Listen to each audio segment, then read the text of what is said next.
नमस्कार आपण समस्त को टेक विज्ञान चैनल रे स्वागत। देखंतु आपण मानक मध्यरु अधिकांश व्यक्ति माने आम सहित फोन रे जोगाजोग करती कथा हुअंती। गुरुजी मु एही दुकान देइछि, गुरुजी मु सही दुकान देइछि, मोर व्यापार चालू नाही किंतु सामना दुकान वालार व्यापार चालुछि।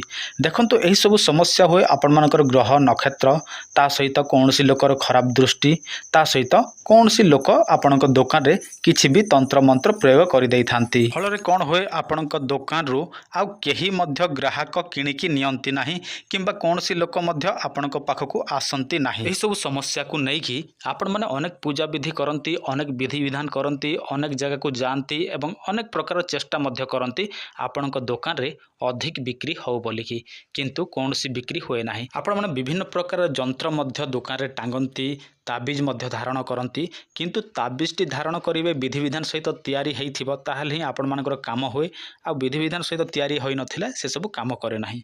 देखंतु आमे आपण मानकर व्यापार वृद्धि निमंते गोटे ताबीज निर्माण करिबा पई जाउछु।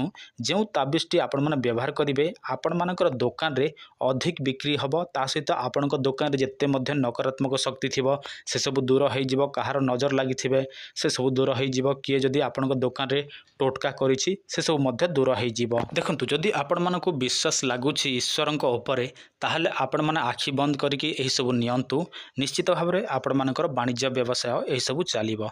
देखंतु आपण माने हजार हजार टंका मद एही सब रे उड़े दउछंती। थरे आपण मानकर लाइफ पाई एही सब जिनिस को व्यवहार करंतु। केवल आपण माने निजर एड्रेस देबे, आपणकर ना देबे, केउ दुकान करंती से सब दुकान कहिबे, आमे सही अनुसार तैयारी करिके पठे देबु। 7 दिन मध्य रे आपणक घरे एही सब बाय पोस्ट माध्यम रे पहुंची जिवो। तापर केमिति व्यवहार करिवे से सब मध्य कहि देबु। यार मूल्य मध्य अधिक रखा जाय नै, जोटा हमर पूजा विधि रे खर्चा होए गोटे हैला 1100 आ गोटे हैला 1500। देखंतु मात्र एतिकी ही खर्च होई थाए। आपण माने जदि नबा पई चाहंती ताहले आपण माने आम सहित जोगाजोग करंतु। 1100 1500 किछि कथा नहे।